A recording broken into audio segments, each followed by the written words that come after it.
Muy buenas tardes, compañeros y docente.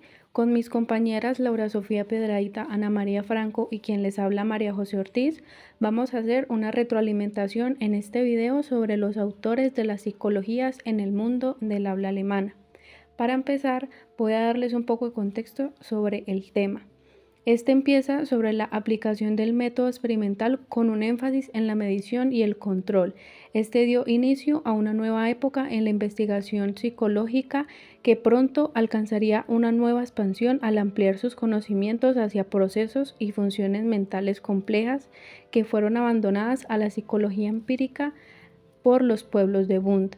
En este se destacan tres psicólogos que son de la generación de 1856, Ebbinghaus y Müller, que se destacan en el ámbito de la memoria, y Kulp, que se destaca en el estudio experimental de los procesos y el pensamiento de juicio. Primero voy a hablar sobre Hermann Ebbinghaus. Este fue un filósofo psicólogo alemán que se le conoce como el iniciador del estudio experimental de la memoria y el aprendizaje verbal. Cuando se estableció en Berlín de 1878, direccionó su lectura a la metodología para realizar sus experimentos sistemáticos sobre la memoria. Su vida se basa en dos etapas. La primera etapa, que fue en 1880 a 1894, que fue un tiempo de 15 años, se centró en la famosa monografía sobre la memoria que recoge tanto experimentos que le sirvieron para obtener su habilitación a la universidad. Su segunda etapa se basó en hacer trabajos monográficos en los que se destaca su famosa prueba de completación para medir la inteligencia. Por otro lado, Elias Müller, un psicólogo experimental alemán, se doctoró en Gotinga con una tesis sobre la teoría de la atención sensible, sobre los métodos de la psicofísica. Tras pasar por diferentes universidades, llega a la Universidad de Gotinga. Después de 37 años de estar allí, aceptó la cátedra ofrecida por la Universidad de Berlín, en la que permanecería 40 años. Durante estos años, fundó un laboratorio en 1881 que fue el segundo en Alemania y lo convirtió en un influyente centro de psicología. Llegó a convertirse en un firme defensor de la nueva psicología experimental de laboratorio. Con Ebbinghaus y Titchener fue uno de los que más batalló por mantener separadas la filosofía y la psicología. Müller no fue un kantiano, aun cuando se estableció por el experimentalismo. No siguió los pasos de las psicologías empíricas. En el primero se ocupó sobre el todo de la visión de los colores, para cuya explicación reelaboró la teoría de la visión cromática de Ehring, contraria a las posturas empiristas de Helmut. Ahora bien, compañeros y profesor, les voy a continuar hablando de autores que aparecen también en la parte del capítulo 7.2 llamado Psicologías Empíricas. Voy a dar comienzo hablando de Mignon. Nació el 1 de enero de 1853 en Lemberg y murió el 1 de enero de 1920 en Graz. Filósofo austriaco que fue estudiante de Franz Brentano en Viena. Fue director del Laboratorio Psicológico de la Universidad de Graz desde 1897 hasta su muerte en 1920. Este contribuye desde la filosofía con una concepción realista de los objetos mentales, parte de sus estudios de la noción de intencionalidad con el objetivo de evitar el psicologismo y orientar la filosofía hacia una metodología estricta. A esta teoría le llamaría el objetivismo. La idea básica de dicha teoría es diferenciar dos clases fundamentales de objetos mentales, los que remiten a la existencia y los que remiten al ser. Su obra más reconocida es Sobre las suposiciones, 1902. Ahora tenemos a Lotze. Rudolf H. Lotze nació el 1 de enero de 1817 en Bautzen y murió el 1 de enero de 1881 en Berlín. Médico y filósofo espiritualista alemán. Lotze fue médico y profesor en Gotinga y Berlín.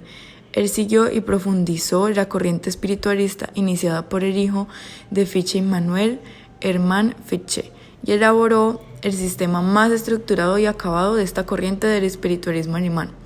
Concibe el espiritualismo como un idealismo teológico. Piensa que la sustancia del mundo es el bien hacia el que se encamina todo el desarrollo de la naturaleza.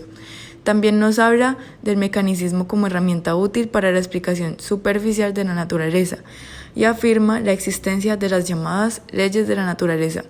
Su obra más conocida es Microcosmo, 1856, y sus ideas contribuyeron para el desarrollo de la fenomenología de Husserl. Fechner. Gustav Theodor Fechner nació el 19 de abril de 1801 en Sarki-Wilki y murió el 18 de noviembre de 1887 en Leipzig. Era un filósofo alemán, médico de profesión y profesor de física en los años 1834 hasta 1840 y profesor de filosofía desde 1846 hasta su muerte en Leipzig. Concebía a Dios en el mundo como alma en el cuerpo y que las almas individuales son partes del alma divina, o sea, del alma de Dios. Defendía la correlación entre lo físico y lo psíquico, por consiguiente aquí se da la ley de Weber-Fechner. Él la denominó de Weber en honor al fisiólogo que había sido su maestro, es decir, Ernst Heinrich Weber, según la cual la intensidad de la sensación es igual a la intensidad del logaritmo del estímulo. Lo que le dio más fama a Fechner fue la creación de la psicología experimental o psicofísica mediante el estudio de los vínculos establecidos entre las series de procesos físicos y psíquicos. Llegó a establecer una relación matemática entre la sensación y el estímulo. Para continuar con el video tenemos el punto 7.3, asentamiento académico, debate entre psicólogos y filósofos. En esta parte del capítulo se le hace una mención especial a Wilhelm Wundt, quien fue un eminente científico alemán. Nació el 16 de agosto de 1832 en el distrito de Neckarau y falleció el 31 de agosto de 1920. E hizo algo revolucionario en el siglo XIX, ya que fue quien formó el primer laboratorio de psicología experimental del mundo. En su laboratorio reunió herramientas y científicos para hacer experimentos sobre cómo funcionaba la mente. La mayor parte de la investigación de Wundt se basó en dos herramientas de observación. La introspección es una metodología que está totalmente a voluntad del sujeto. Implicaba que un sujeto hablara sobre lo que estaba experimentando mientras hacía algo, como dar un relato continuo de sus pensamientos mientras armaba un rompecabezas. La introspección tiene muchos problemas técnicos y no se usa mucho en la actualidad. Por esta razón, a muchas personas les gusta criticar la práctica de Wundt. Sin embargo, Wundt consideraba que la introspección podía usarse para revelar la propia conciencia. A través de la investigación, Wundt descubrió que los seres humanos tienen la capacidad única de reflexionar sobre sus motivos, sentimientos y situaciones. Aunque muchas personas ven la introspección como algo subjetivo, pocos pueden negar su papel fundamental al revelar el funcionamiento interno de una de las cosas más misteriosas, la mente. Gracias por su atención. Esperamos que este video haya sido de utilidad para adquirir nuevos conocimientos y tener un buen entendimiento del tema.